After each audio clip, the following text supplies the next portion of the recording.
And good evening, everyone, and welcome to the September 10th, 2020 meeting of Carlisle Borough Council. I'm your host, Mayor Tim Scott, and we will begin this evening with a moment of silence and Pledge of Allegiance. For our moment of silence this week, I thought I would focus on Labor Day, and I hope everyone had a safe and relaxing Labor Day weekend. On Monday, we honored our essential workers who made great sacrifices to keep our communities running during the uncertainty and unrest brought on by COVID-19.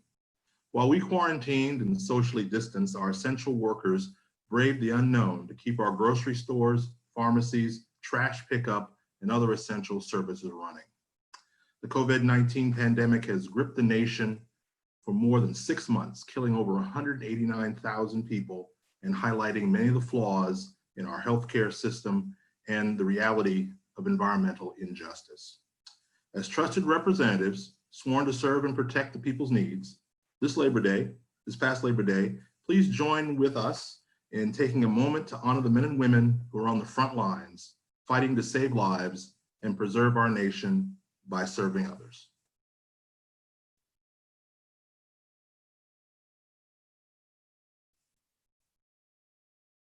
And now the pledge. I pledge allegiance to the flag of the United States of America and to the republic for which it stands, one nation, under God, indivisible, with liberty and justice for all. Thank you, everyone.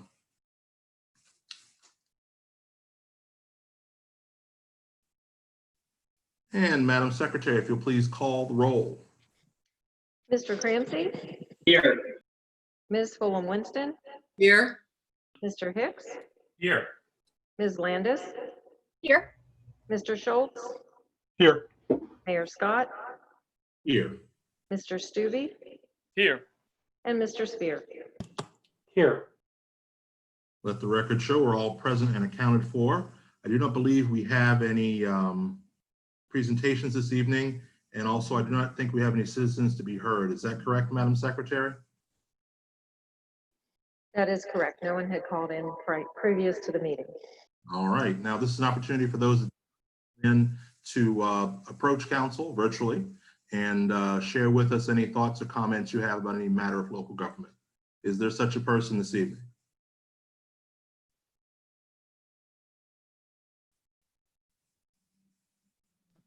Mr. Mayor, we do have someone that wishes to speak.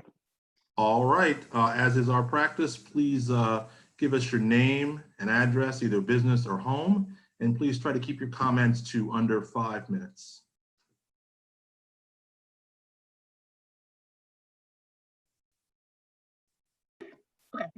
Thank you. Hi, my name is Mary Smith. I live at 126 Southwest Street. Okay, yeah, it makes it a lot easier. Thank you. My name is Mary Smith. I live at 126 Southwest Street. I'm with a group, Carlisle for Justice Transparency. We've been to other borough council meetings, and we also stand out at the square every weekday from 11 to 1, just to try to reach our local officials and get more information from the police, our borough council, our district attorney.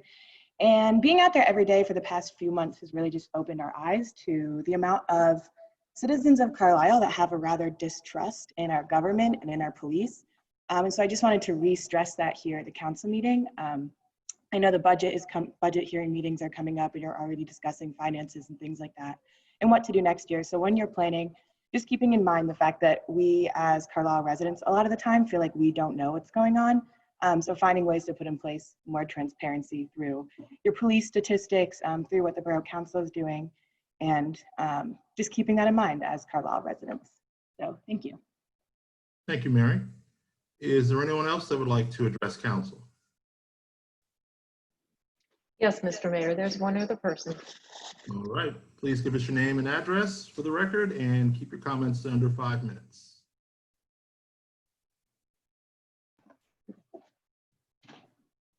Hello, my name is Victoria Opillo Hamill. I live at 715 Sherwood Drive in Carlisle. I'm here mainly to introduce myself. I stand at the square every Saturday. I have been doing individual community cleanups, and I'm getting involved in the community for neighborhood community cleanups and as events as well. And like Mary spoke of, we need to get some kind of unity within that people can be aware of the council meetings, as I'm trying to bring awareness to people, as well as meeting with the police chief to make awareness in our community. All Thank right. you. Thank you very much for that comment. Madam Secretary, anyone else?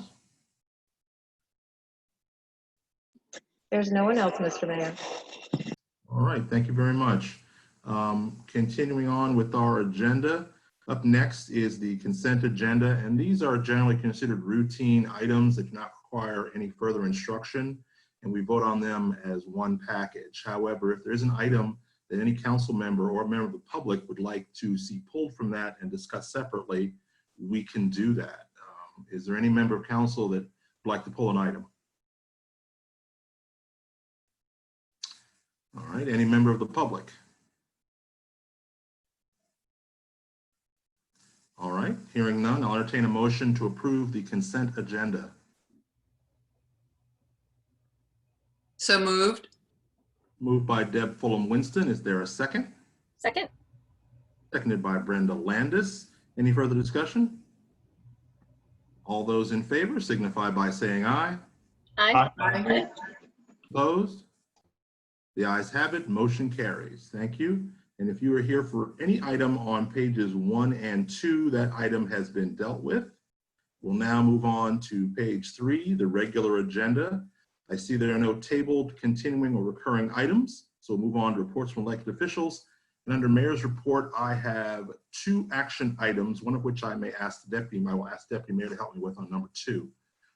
First is I move that Council retroactively endorse the amicus brief filed on behalf of Mayors Against LGBTQ Discrimination to the Supreme Court in the case of Fulton versus City of Philadelphia. Approval is retroactive to August 13th. Just by way of background, and then actually, okay, I'll put that on the table. Is there a second? Second. We'll give that to Deputy Mayor, seconded by Deputy Mayor Schultz.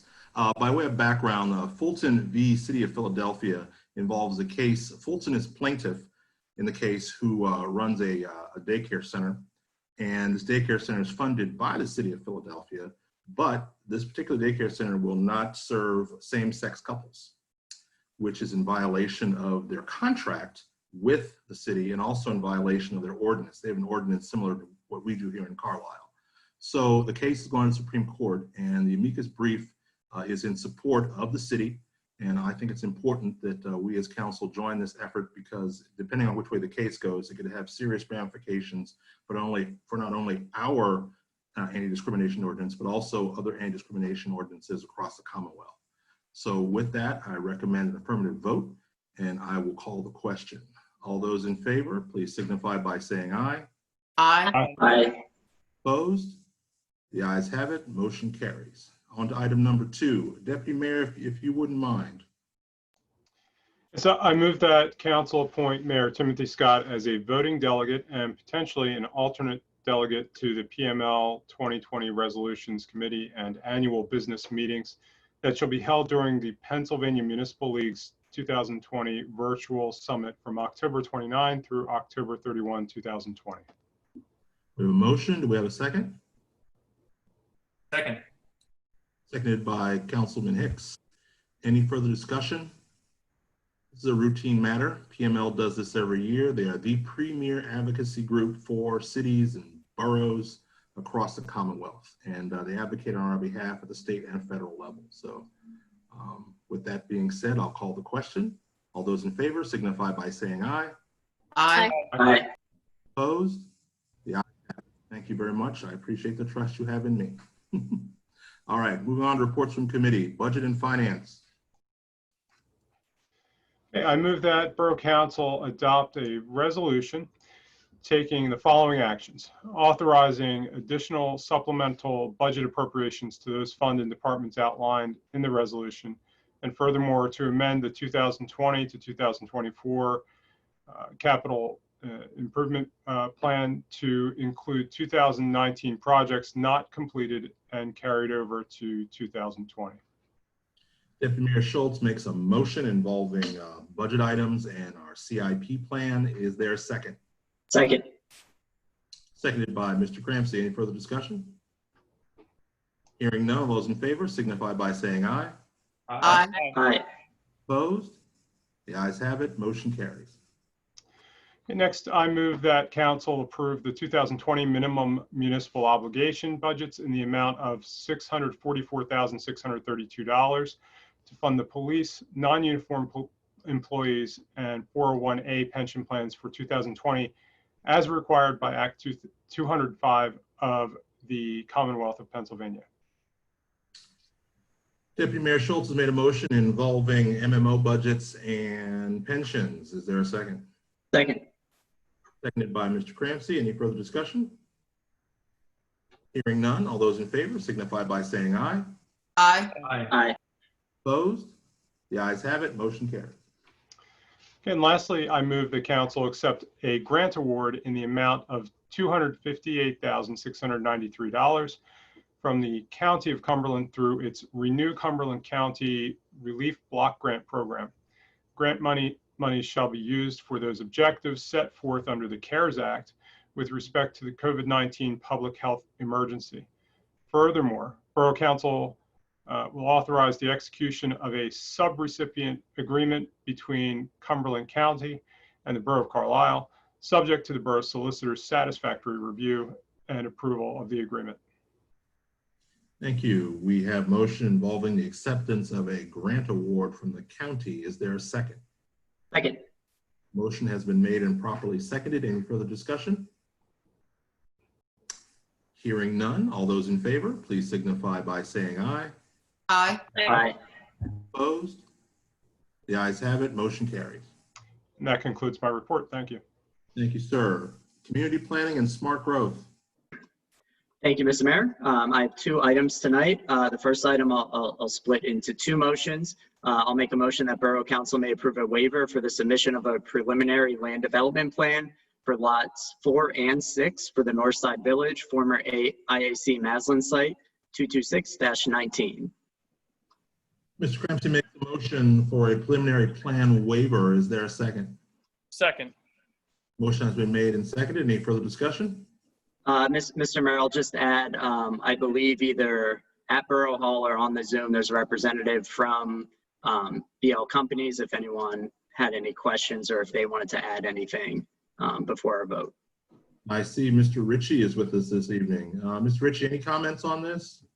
No, this is just another building block or piece of progress for the overall project.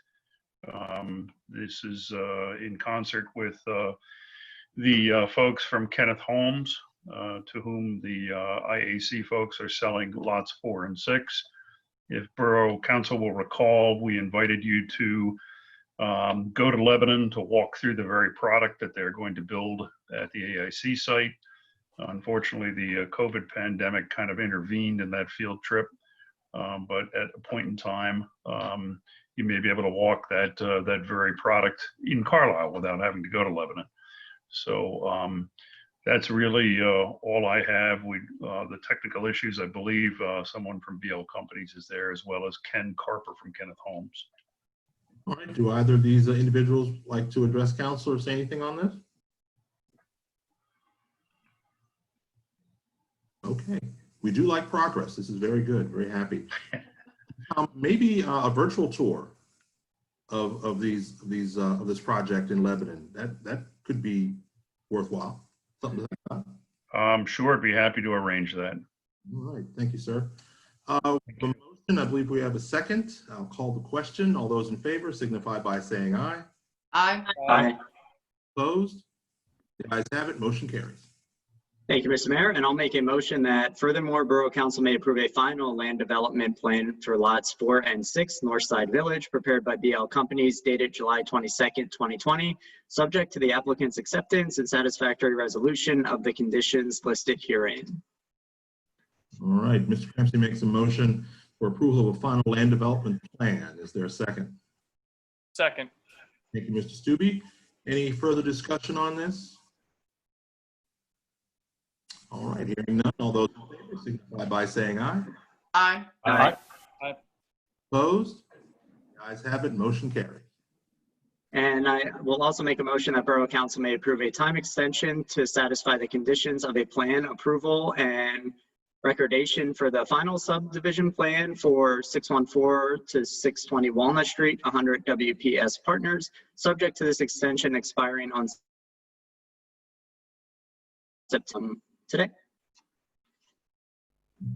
Ms. Ramsey makes a motion for a time extension. Is there a second? Second. Thank you, Mr. Stubbe. Any further discussion on this item? Yes, I was just curious, is this a 90-day extension? There was no actual time extension specified. Mike? Evening, Council. It's a one-year extension to finalize the conditions and record the plan.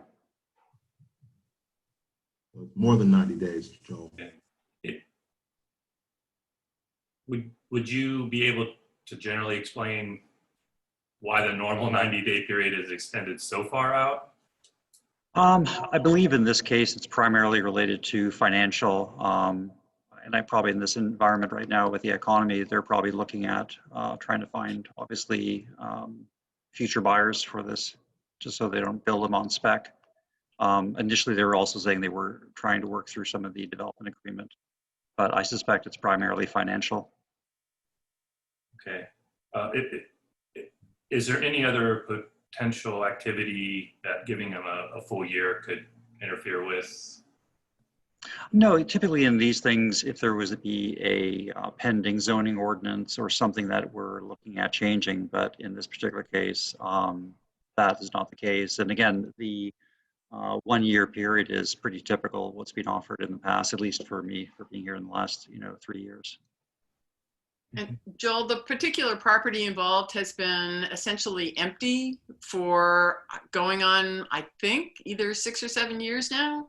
So a little bit more time knowing that we're going to have a positive result at the other end is well worth it. Thank you. Thanks, Deb and Mike. And just to add, with regards to those particular units, they are more considered upscale. So that's, again, looking at the market in particular, it's not entry housing, it's definitely more upscale. Thank you. Thank you, Joel. Thank you, Deb. Thank you, Mike. If I could jump in, just on that point, I mean, I don't think we expect any significant revisions to our zoning ordinance that might impact these properties, but we may, I mean, over the next year. And if we approve an extension for this length of a period of time, the intervening changes to the zoning ordinance would have no effect on this. I think that Mike noted that. I think we ought to understand that, and we ought to understand that as we approve future extensions too. Correct. So go ahead, Mike. Sorry. yeah, I would just say, so once an application is submitted, it's kind of vetted both in terms of what are the ordinance criteria at that time. So with regards to performance, the lot, bulk, area setbacks, all those would be kind of locked in at the time of submission. Right, but if they did not get the time extension and could not meet the conditions of the plan approval, they would then, and unable to record, what would they then do? If there is some issue with regards to satisfying the conditions, which is the first hurdle, they would have to come back to council and reestablish that if there was some issue. And that's typically what I see as usually kind of the main hurdle. If they can't satisfy a condition, or they can't provide funding for the escrow that's necessary in conjunction with the development agreement. Okay, I just want to make sure everybody understands that, what we're doing here. Okay, thanks, Mike. All right, hearing no further discussion, I will call the question. All those in favor, please signify by saying aye. Aye. Aye. Opposed? The ayes have it, motion carries. That ends my report. All right, thank you very much. ERCP, Employee Relations Citizen Participation Committee. Thank you, Mr. Mayor. I have one item this evening. I move that Borough Council appoint Ms. Esparra Delmain as Dickinson College Student Ambassador to Borough Council. The term for this position shall become effective immediately and shall expire May 2020. All right, welcome Espoir. We have a motion and we need a second, sorry. Is there a second? I'll make a second. All right, motion has been made and seconded. I get so excited sometimes about these things. Any further discussion on this matter? Just that Espoir is jumping with us from Zoom meeting to Zoom meeting tonight. So it's good to see you again, Espoir. Yeah, Yeah, Espoir, thank you so much. this is And what I it's just want to say, I was so excited to see this on the agenda today. Like, this was my favorite thing on the agenda because I don't know if you know Aspar, but you're going to, and she is going to be such a great addition to our monthly meetings. And I'm so excited. She is a gem of a human being. Thank you so much. That means a lot. I'm really grateful for this opportunity and to get to know you all and learn and hopefully be of some help in any way. I'm really excited and looking forward to getting to know all of you. Sweet. Absolutely. And before I knew that this was going to be on the agenda, my favorite item was the fireworks ordinance, but now it is the appointment of Espoir. So, Wow, such an honor. Thank you all. welcome. Without anything further, we'll call the question. All those in favor, please signify by saying aye. Aye. Aye. Opposed? The ayes have it. Motion carries. Welcome. Welcome. Thank you, Mr. Mayor. Espoir, did you have any other introductory comments you'd like to make at this time, or are you? I can speak more about myself. I don't know if you all had to read my application, so if it's stuff you already know and I'm boring you, I apologize, but I'm a senior environmental studies and dance double major with a social innovation and entrepreneurship certificate. I grew up in Minnesota and recently was able to make it back to Carlisle amidst COVID, and I'm just feeling really, really grateful to get to be here and feeling super grounded in the relationship that I've been able to build with this community in this place in the last 3 years. Thank you. I think we're all excited to have you aboard. And with that, that concludes my report, Mr. Mayor. Thank you, Mr. Stubbe. Moving on to Parks and Recreation. All right, this is your favorite one. Okay, so I have one motion this evening. I make the motion that Borough Council adopt an ordinance amending the code of the Borough of Carlisle to prohibit the use of fireworks on all property of the Borough of Carlisle. Amen. That is a second on that one. Any further discussion on this item? It is a ordinance, so we will be doing a roll call vote. All right, Madam Secretary, please call the roll.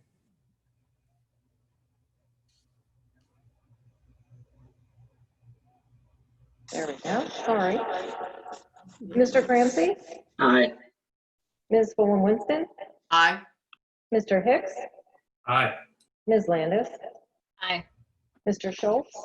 Aye. Mayor Scott? Aye. And Mr. Stubbe? Aye. Motion passes. Thank you very much, everyone. That completes my report. All right, moving on to public safety, I move that council adopt an ordinance amending the code of the Borough of Carlisle with respect to Chapter 244 Vehicles and Traffic to establish a prohibition against the parking of vehicles at all times on Walnut Bottom Road at the intersection with Wilson Street from the intersection east 300 feet along the north side of the street. I so move. Second. Motion has been made and seconded. Any further discussion on this? Hearing none, Madam Secretary, please call the roll. Mr. Cramsey? Aye. Ms. Fulham Winston? Aye. Mr. Hicks? Aye. Ms. Landis? Aye. Mr. Schultz? Aye. Mayor Scott? Aye. Mr. Stubbe? Aye. Motion carries. Thank you very much. And that ends my report. Public Works. Thank you, Mr. Mayor. We have two items tonight. The first, I'd ask Borough Council to authorize the mayor to sign the Pennsylvania Department of Environmental Protection Sewage Facilities Planning Module Exemption Form for a connection to the borough's sanitary sewer system from the proposed residential lots 4 and 6 of the former IAC site land development plan. Ms. Fulham Winston makes a motion. Is there a second? Second? Motion has been made and properly seconded. Any further discussion on this item? Hearing none, all those in favor, please signify by saying aye. Aye. Aye. Opposed? The ayes have it, motion carries. And our second item tonight, I ask Borough Council to approve the purchase of a replacement JWC environmental wet well sewage grinder for the wastewater plant from Watermark Environmental Systems Incorporated of Exton, Pennsylvania for $36,717.52 through the Commonwealth of Pennsylvania's Cooperative Purchasing Program, COSTARS program. We have a motion. Is there a second? Second. Motion has been made and properly seconded. Any further discussion on this item? Hearing none. All those in favor, please signify by saying aye. Aye. Aye. Opposed? The ayes have it, motion carries. And that completes my report. Thank you very much. Moving on to new business. The section includes any citizen who would like to address council on any matter relating to borough government. Is there such an individual? All right, now let's move on. Someone coming up. Okay. There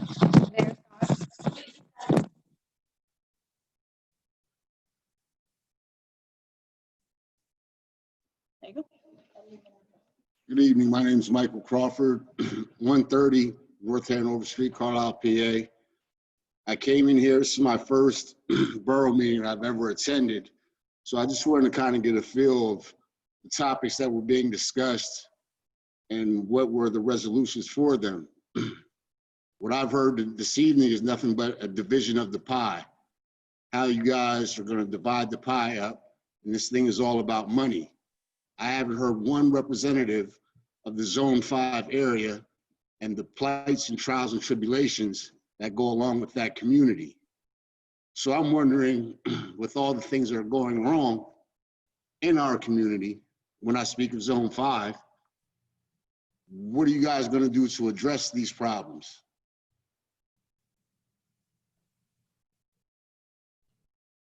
That's about it. Thank you. Can I ask for clarification of maybe some specific, I mean, I can name some general topics, but something specific that Well, for instance, you know, it's a crime-ridden area, and I'm not asking for a Gestapo type policing. What I'm asking is, what are we going to do to change the atmosphere and the energy of that community? I can remember there used to be a cyberspace where kids could go after school and get taught about technology and computer programming and being able to put together resumes for people who don't know how to do these type things. What programs are in place to change this environment and the sense of hopelessness down there amongst the people? I haven't heard anything to address these types of issues. I see kids that's running around rampant who have no respect for themselves, for their community, for the police, or anyone else for that matter. But that comes from a lack of hope, a lack of well, let me say, not a lack of hope, and they have despair. They don't see any future. They just think where they're at is the rut that they're going to be stuck in for the rest of their life. And I've seen this go on from generation to generation, and anything that has been done down there has been taken away. For what reason, I don't know. As an example I gave of cyberspace, which was a great program, who not only helped children, but it helped out adults who were inadequate and knowing how to go ahead and prepare a proper resume, or, you know, helping people look for work, or, you know, what about transportation issues for people who want to work but can't get all the way out to the Rittner to work at these warehouses, or all the way out on the Pike to these warehouses? These are issues of the community that need to be addressed if you really want to change that area. I can't speak for the rest of Carlisle, which as I see is flourishing economically through all the businesses and warehouses that are going up, but it seems to be that one zone is being forgotten about. So that's my main concern, is the Zone 5 area, because that's where most of my comrades reside. That's the only thing I had to say. All right, thank you very much. Is there any other individual that would like to address council?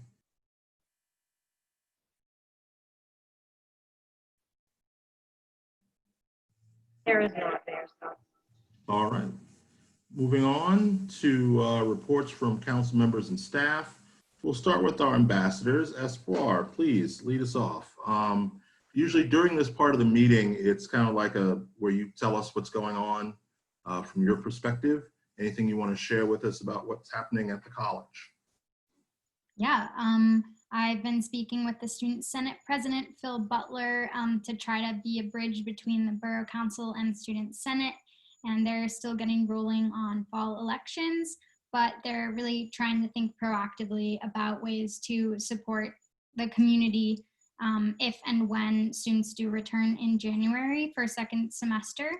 And I know that students who are here are really grateful to have all the support from the staff and employees who are really allowing us to live on campus and feed us and all of that other important stuff. But otherwise, there isn't any other updates that I have to share specifically.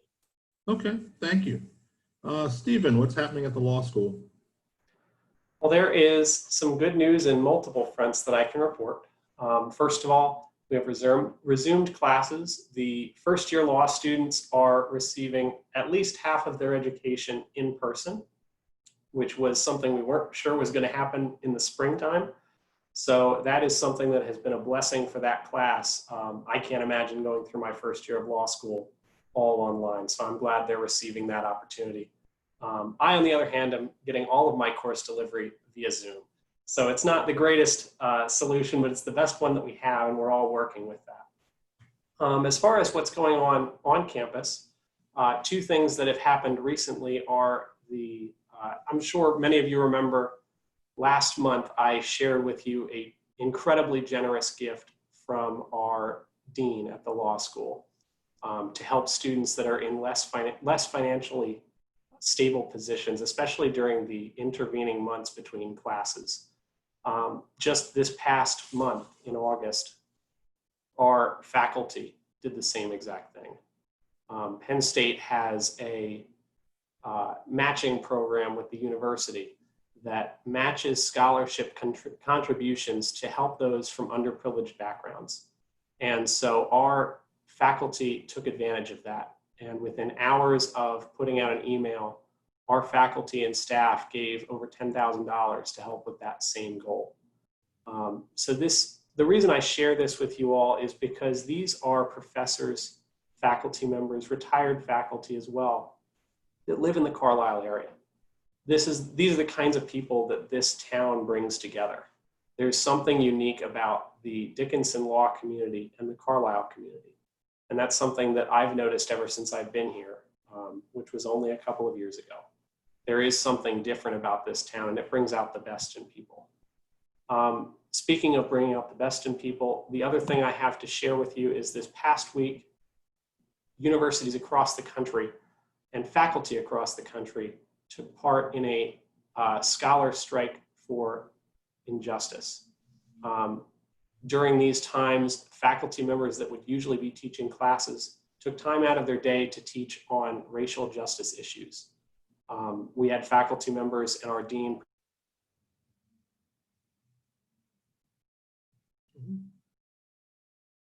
You froze. Oh, wow. Okay. Stephen, you're still with us, but you froze, I believe. Okay, well, we'll come back. Okay. Oh, I'm sorry, did I break up again? You froze for about 30 seconds. Oh, now I'm getting the connection is unstable. Okay, sorry about that. So I'm not sure how much you heard, but the scholar strike for injustice, I see I'm frozen again. Am I back online? Oh, you're fine, you're good. Okay, so the scholar strike for injustice was where professors and faculty members across the country took time out of their day to teach on racial justice issues. This is something that our community has led the way on, and something I hope the Carlisle community takes the lead on as well. And that is all I have for today. All right, well, welcome back to both you and Espoir. We will start with Deputy Mayor and then we'll go alphabetically. That way it doesn't seem so random. So Deputy Mayor Schultz. Sure. Just I'll touch on something that Mr. Crawford mentioned, and he might be happy to hear. Since we have these meetings where I'm sitting at my computer at home, I was able to write a quick message to Sophronia Perry at Hope Station, and she let me know that they will be announcing next week cyberspace rebranded. That will be reopening on the 21st. It'll be a new name. It's called the Professional Educational Empowerment Center. So there's some movement on that front, which is, I think, exciting for that neighborhood and exciting for the borough. And that's all I have. All right, thank you, Deputy Mayor. Deb Fulham-Winston. Thank you, Mr. Mayor. Nothing in particular other than just to thank all of those folks in town who have been wearing masks to protect all of us. We all appreciate the effort and the intention of everyone to keep everybody safe. And other than that, I just wish everybody well. Thank you. I realize it wasn't alphabetical because I skipped Sean Cramsey, but now Sean Cramsey. Thank you, Mr. Mayor. Like the Deputy Mayor, I just wanted to also piggyback on the comments that Mr. Crawford made, and thank you for bringing those up. I think, you know, in these borough council meetings, we don't have everything on our agenda, but that doesn't mean those aren't issues that we're thinking about. And I think you brought up great points. So as Deputy Mayor Schultz said, you know, the cyberspace being rebranded, and I know COVID has thrown a wrench into a lot of things, but the work that Hope Station does, you know, however we can support that and the community can support that, I think there's some great initiatives coming out of that. But the transportation is definitely an issue that I don't think is lost on anyone here. It's definitely something that, you know, through a partnership, hopefully maybe with the county or somewhere else, something that we can try to address, because you're spot on, you know, that hopelessness of if you do get a job in these times, how do you get there? And that's not always easy. So I think that's an important point that you brought up. And then also touching on the hopelessness, it's not something we can do at the council level, but, you know, supporting raising wages wherever we can is something that I would definitely be a proponent for and support, because I think you're spot on when hopelessness creeps in and when you aren't getting paid a fair wage, that really, you know, can hurt a community and a person. So just wanted to add that and thank everyone for their comments tonight. Thank you, Sean. Brenda Landis. I have a few items, and I also was going to follow up on Mr. Crawford's comments. So both the Sean's thankfully took some information. And just a couple other notes is that we do, with our CDBG funding, do help fund Hope Station. So the good work that Hope Station is doing does come in part from funding from the borough. So a lot of the work that we do in that community is partnerships. So I live on the edge of the Zone 5 Hope Station neighborhood. So I am in that neighborhood, and I work with a neighborhood organization. So, I mean, we've always taken, before I was on council and had this elevated title, I mean, it really is looking at what needs to be done and trying to creatively find partnerships with the borough, with community organizations to address them. And I will say that there's the Carlisle Action Network, Community Action Network that Dickinson has taken the lead on, but it's a whole number of nonprofits. And recently the conversation of transportation came up again. And so there's a lot of folks that are just right now, again, starting to just think creatively, not looking for the big, you know, programs of CAT to fill in the gaps, of trying to think creatively of what we can do in a more unique and Cumberland County Carlilian way. So there are folks that are starting these additional conversations, and I think the key is like folks that have this as a passion of connecting with those folks so that we can get good perspectives, good ideas, and really understand what other gaps are that maybe other folks are missing. So that's just something that I wanted to bring up related to his comments. A couple other quick things. So I did, you know, I every year we hear about Halloween, and I needed to ask. I just needed to find out what Halloween is a divisive holiday. It's my favorite holiday. It's the most community-oriented holiday. It's the one you get to visit all your neighbors. I know that COVID is a different year, but last year we had the issue with it being bad weather, and you know, no one would. we could not get a consensus on who would be happy with what we chose. So I decided to just do a little test. I did ask one next door, only within groups that are within the borough. I got 68 votes, and out of that, 68% did want Halloween to always, or trick or treat to always be on Halloween, and 32% we're okay with the, the consistent one that we have now, which is Halloween is on, or trick or treat is on Halloween unless it falls on a weekend. And I do understand the rationale that years ago was made that maybe on especially football Friday nights that can be concerning. And I don't know how often football trick-or-treat nights actually ever would have coincided, but I did trick-or-treat on Halloween as a kid, and I was in a different town. But I don't know, I think it's something that we should revisit and get feedback, because every time it comes back around, and I personally am okay with a trick-or-treat night always being on Halloween, and I think that it's okay to ask the question. I'm not asking for it this year, but I think that because I know that we already have everything planned, but it's fresh in our minds, and I would like to maybe put it on our agenda to have a further discussion.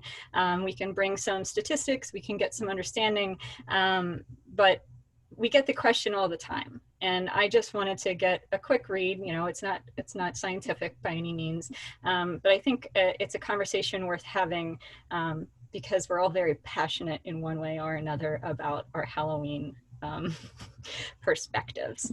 So it's more of an ask that we follow up on this in the near future to have a further discussion, all of us, and maybe get some additional feedback and invite residents' comments.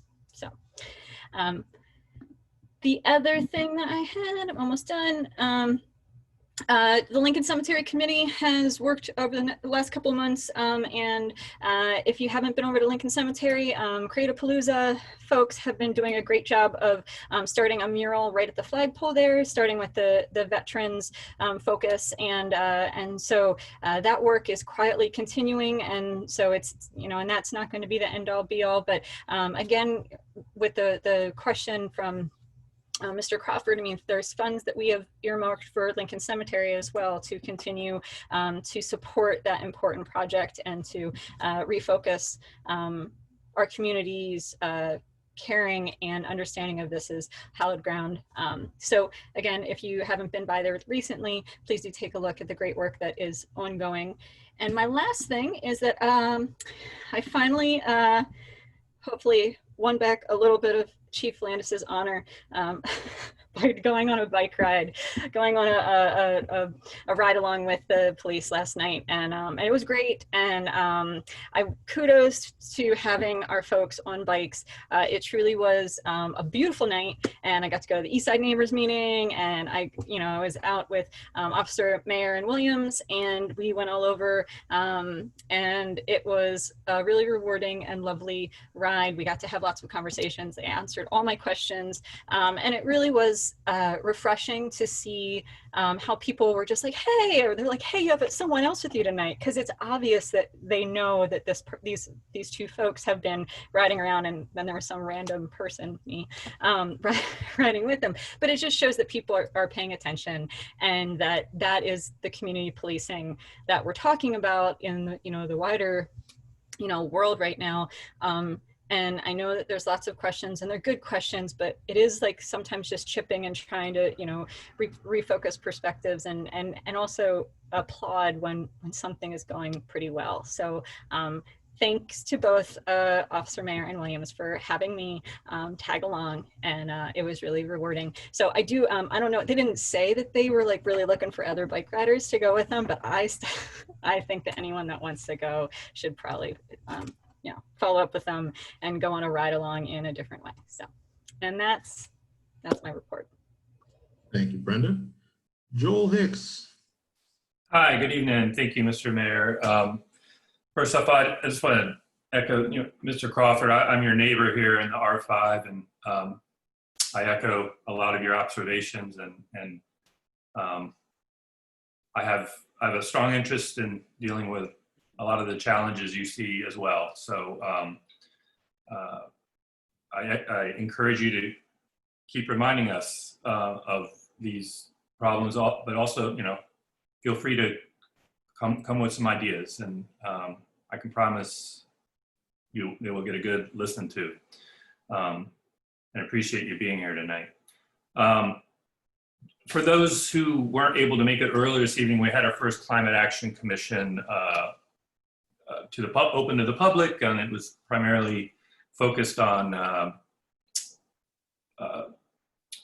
getting information about how citizens could be part of the commission, to understand its makeup. And I would pleased to say that we got information up.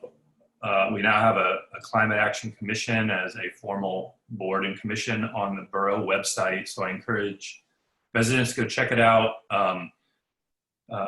Really encourage you to fill out a survey there to help us get you rolling on being part of this 12-month process. And there's also 4 team leads we're looking to fill on this standing commission. So please go check that out, and feel free to email me or contact me anytime about how you could help with that, help us with that effort. Then lastly, and related to sort of public education and outreach, I do have a motion, Mr. Mayor. I move that the Borough Council approve establishing the Carlisle Borough as an official co-sponsor of the Climate Action Planning Series 2020 to 2021. The other co-sponsors and groups include the Cumberland County Collaborative, South Mountain Partnership, Cumberland County Planning Department, Shippensburg University, and Dickinson College. All right, Mr. Hicks has made a motion. Do we have a second? Second. Motion has been made and seconded. Any further discussion on this item? Pretty straightforward. All right, all those in favor, please signify by saying aye. Aye. Aye. Opposed? The ayes have it. Motion carries. Thank you, Council, and that completes my report. Thank you. Thank you. And Jeff Stubbe, bring us home. Thank you, Mr. Mayor. I have one item that I'd like to bring up tonight, and I do have some prepared remarks on that item that I'll now read. In 1933, our nation ratified the 21st Amendment and ended the failed policy of prohibition. Soon thereafter, we began a century-long war on drugs that has included the criminalization of cannabis. Like the prohibition of alcohol, the criminalization of cannabis has proven itself a failure. Other communities across our nation and across our state have acknowledged this truth. Today, I'm calling on Carlisle to recognize this reality and decriminalize cannabis. Racism and xenophobia motivated the criminalization of cannabis, and we feel the effects of this today. Harry Anslinger, founding director of the Federal Bureau of Narcotics and a key force behind the war on drugs, was blatant in his prejudiced motives, claiming, for example, that cannabis, quote, makes Black people think they're as good as whites, and further stating that cannabis, quote, causes white women to seek sexual relations with Black people. These racist motivations led to a policy that disproportionately punishes Black people despite the evidence that white and Black people use cannabis at roughly the same rate. This disparity exists even here in our community. Last year, for example, a Black person living in Carlisle was 10 times more likely than a white person to be arrested for the possession of a small amount of cannabis for personal use. In Carlisle, someone can legally walk in public on a downtown street and drink a beer or smoke a cigarette. But if that same person consumes cannabis in the privacy of their own home, they face arrest and criminal charges that threaten to derail their life. This makes no sense, it is unjust, and is in our power to fix. As we continue to discuss policing in our community, it is fitting that we reevaluate what offenses we prioritize and how we penalize those offenses. Our neighbors in Harrisburg, York, Steelton, and Lancaster have all decriminalized the possession of a small amount of cannabis for personal use, offering us a template for consideration. I recommend that Borough Council add cannabis decriminalization as a discussion item to its agenda for the next workshop meeting and consider how to implement this policy in our community. Thank you. Thank you, Mr. Stubbe. Staff has taken notes, and we will take this up at our next workshop in October. All right, I think that it's it for the elected officials. Let me just run down staff, and we'll begin with Madam Manager. Thank you, Mayor Scott. I just have one item that I'd like to bring up this evening. Actually, the public comment period was a great segue into the announcement that I'm pleased to report that we are in the process of, we've provided all of the police department policies to our borough solicitor for his ultimate review.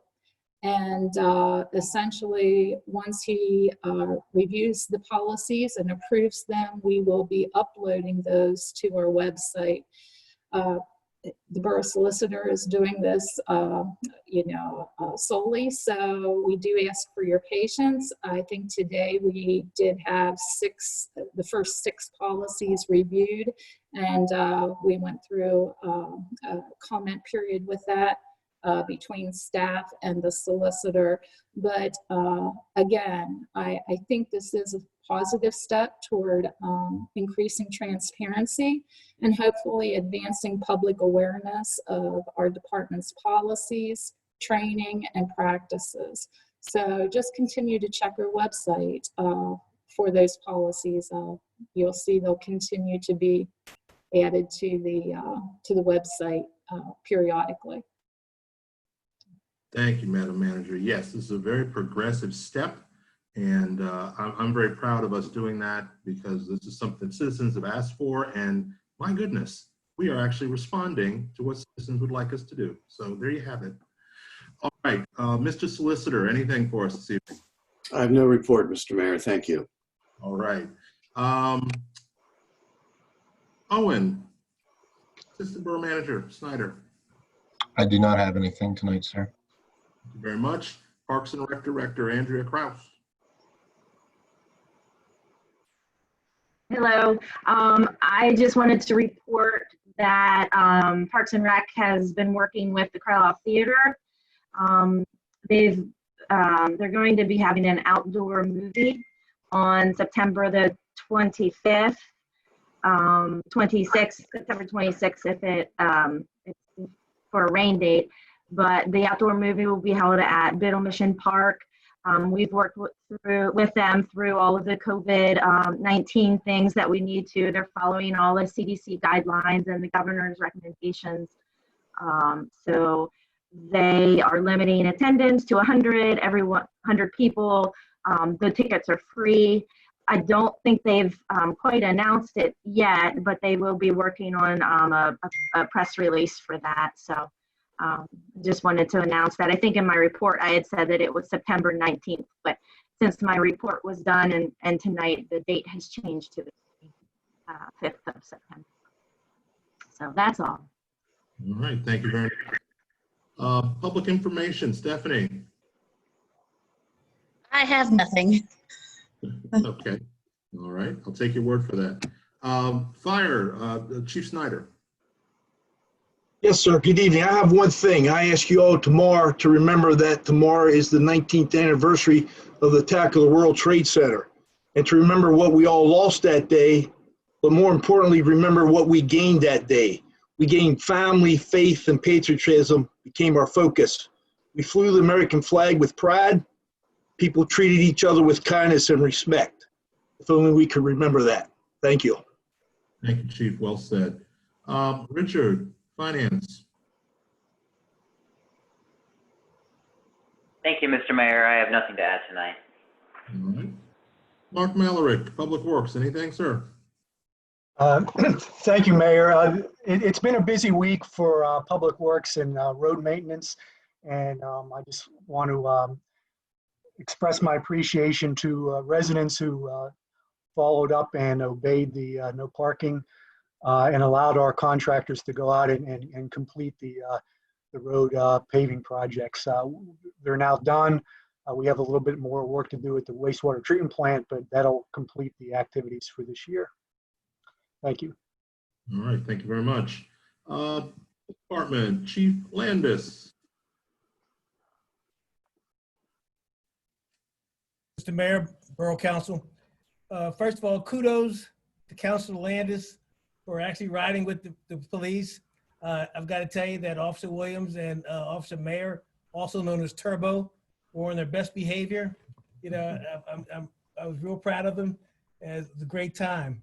And also for Mr. Crawford, I asked Stephanie to give you my phone number. Please call me stop by and see me. If you're still there, stop by and see me. Let's talk. Thank you, sir. Thank you, Chief. Community Development, Mike Skelly. Good evening, Council. Nothing to report. All right. Tom Hamilton, HR.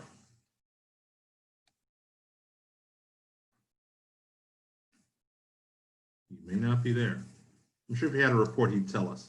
Okay. All right. Well, I think that does it. There being no further business before this council, I will adjourn this meeting. Thank you, everyone. We'll see you next month.